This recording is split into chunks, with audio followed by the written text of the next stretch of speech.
Challenge versus stress. All athletes love a challenge. So the young player, let's say he's 13 years old, is playing at a certain level of baseball, and he's excelling at it. He's one of the better players on his team.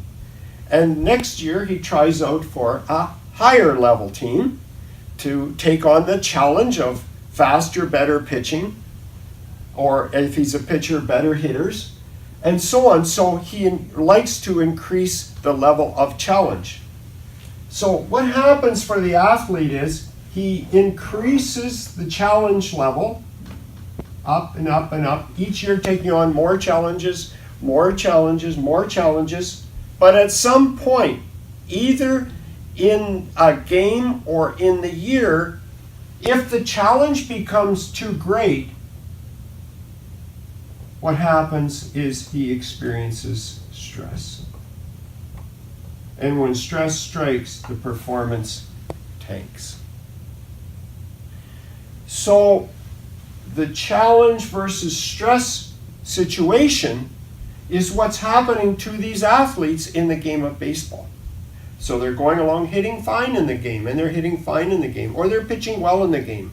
And suddenly a situation arises in which the challenge of having bases loaded and nobody out, and the number 3 hitter coming to the plate, and you're only down by a run, becomes too much of a challenge. The brain instantly fires and creates a situation at which we experience the stress response, tightening of the muscles, dry throat, everything speeds up. Now we can't perform. Everything becomes hard work. Now we can't perform at our potential anymore. So as coaches, we want to attempt to increase the challenge stress bar as much as possible for that athlete. So the athlete senses there's a bit of a threatening or stressful situation arising, knows what to do, and they gradually increase their ability until they get to the highest levels. And the highest level athletes have this ability to convert the stressful situation into a challenge.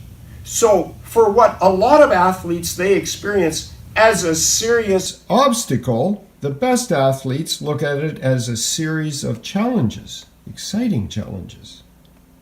The best athletes look upon it as a wonderful challenge.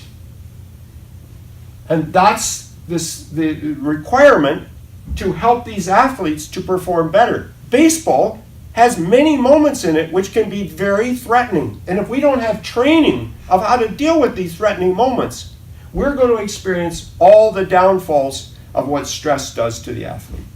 So for the last 100 years in America, we've been training, in baseball, we've been training the body and the movement. I was a hitting instructor for many years, and I taught players how to swing the bat, how to hold the bat, how to move through the zone, and this and that.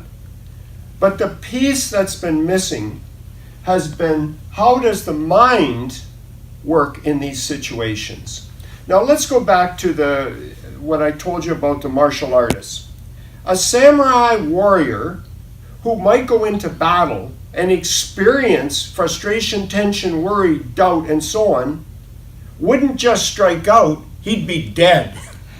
So they had to have the mental training embedded because they realized that was a key piece to whether the soldier would be either successful or fail. So it was totally embedded in the training right from day one. It wasn't that the young athlete goes through 15 years of training and all of a sudden we're going to have somebody come and talk to the team for a half an hour about the mental game and give them a breathing routine. This was embedded in the training. So the mind-body connection was working together continuously.